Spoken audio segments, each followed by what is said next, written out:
Hello and welcome. I'm Kim Smith, Microsoft Dynamics Director of CRM and Cloud Partner Strategy. This video is the first in a series we're calling From the Cloud.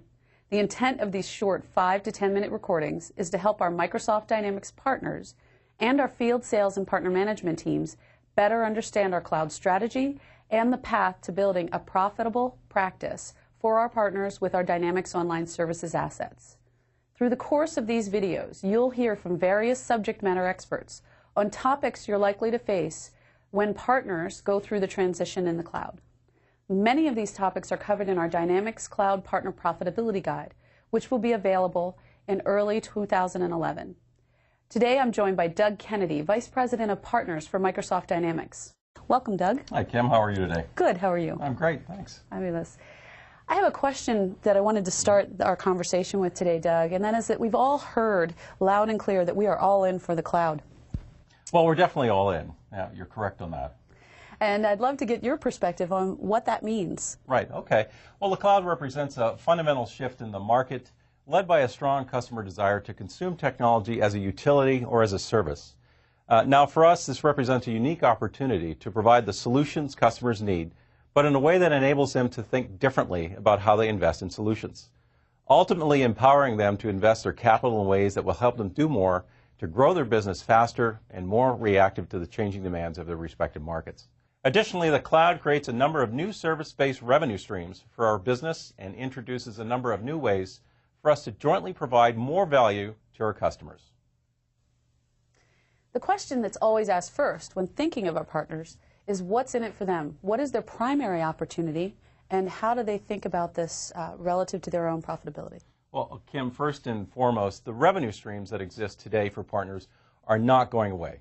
Customers still demand relevant solutions that provide value to them. Now, in order to deliver that, we need partners to create packaged IP and offer deployment services that adapt our solutions to the needs of our customers. Now, that said, the percentage of revenue allocated to billable services is shifting, particularly in the mid-market and below. What this means is partners need to take an introspective look at their business and determine where their core competencies lay in terms of not only the verticals they can support, but also the segments and geographies where they play. The profitability model is largely dependent on the partner's industries and verticals and that expertise they have with respect to industries and verticals, as well as the segment focus they have and also their geographic coverage. Ultimately, partners will need to pay careful attention to the competencies when constructing their cloud practice. Lastly, just like us, the cloud creates a host of new revenue opportunities for partners. Offering a cloud-based solution or service introduces a host of new service opportunities around business consulting and integration to other cloud services via the Azure platform. Thanks, Doug. Those were all good points. If you had to look into the future and say what our partner ecosystem would look like in the next 5 years, what's your perspective? So you want me to get out the crystal ball? Is that what you're saying? Okay. Well, to be frank, it's something that's going to be shaped by many hands, including our customers, our partners, and ourselves.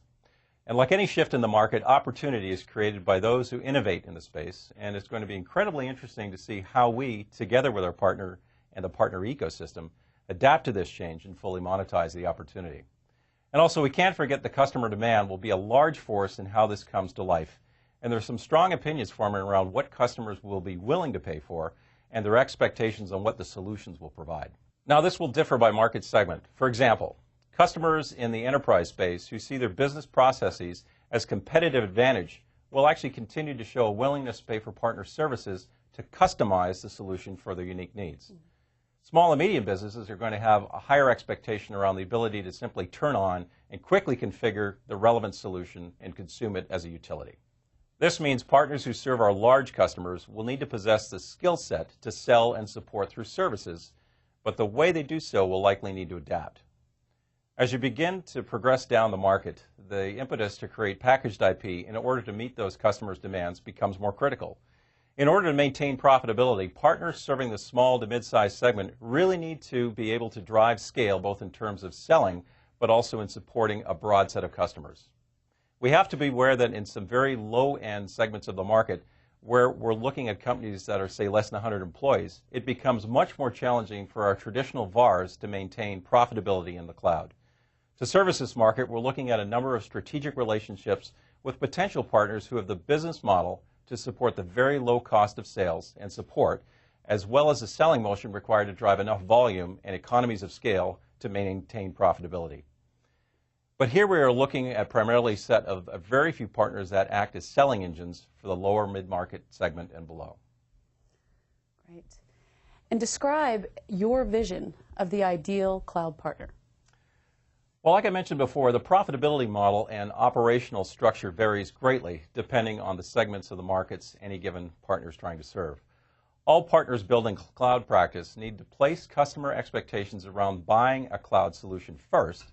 And if you look at the primary reasons they do so, it typically comes down to a few key things, such as the time to value. They want to get the solution running and up as quickly as possible and derive the business benefits out of that solution.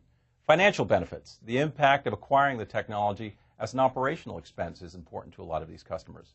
And IT savings cost. They want to leverage the cloud as a way to offload the management of certain IT workloads in order to manage the ongoing costs. In order to meet these needs, partners are going to have to do the following. They're going to have to adapt their operational models to accelerate sales cycles, focus on addressing business needs and providing individual workloads first through proof of concepts, and then secondly, by expanding the solutions over time. And they also need to offer packaged IP in order to meet the desires of customers to reduce costs. To the degree that a partner must realize that the cloud will drive a volume business model, and the faster they can build up a set of customers leveraging the cloud services, the sooner they'll begin to see an increase in their operating margin. And what should our sales and our partner management teams out in our field be doing to prepare themselves and our partners for this transition? It's a good question, and this is an evolution, not a revolution. Partners need to begin to think about what the roadmap looks like for building a cloud practice and understand that the longer they wait to get started, the more painful the transition will be. They'll actually be playing catch-up.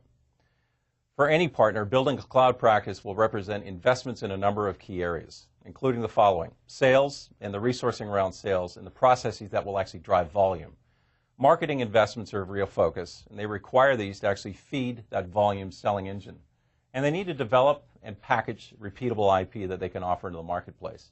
And lastly, they have to have resources to invest in the support and services model that will drive incremental revenue streams that I discussed earlier. These investments will be substantial for many partners and should not be taken lightly. And partners should ensure that their P&L is in order before they actually start heading down this road, and they have an outstanding EBITDA today before they actually start these changes. This is the entire intent behind the Cloud Partner Profitability Guide that we're providing and the Cloud Partner Development Centers that we're actually engineering in the field. Our field sales and partner management team should ensure that our partners are educated on all the possibilities that cloud will actually drive for them. And our field should take advantage of the Dynamics Partner Academy, the Partner Profitability Modeler, and a wealth of resources we are providing to help coach partners. Great. Thanks, Doug. I really appreciate your insights and taking the time to talk us through and help our partners transition to the cloud. And with that, I'd like to thank all of our partners and our field sales and partner management teams for viewing this today. As mentioned at the beginning, this is a first in a series of videos aimed at helping you, our partners, and our field resources drive profitability in the cloud. Look for more of these sessions in coming weeks, and in the interim, to get started, visit the Microsoft Partner Network, and for our field resources, the Dynamics Partner Management Framework, to get more information on the Dynamics Partner Profitability Guide and other resources mentioned today. Thank you, and great selling.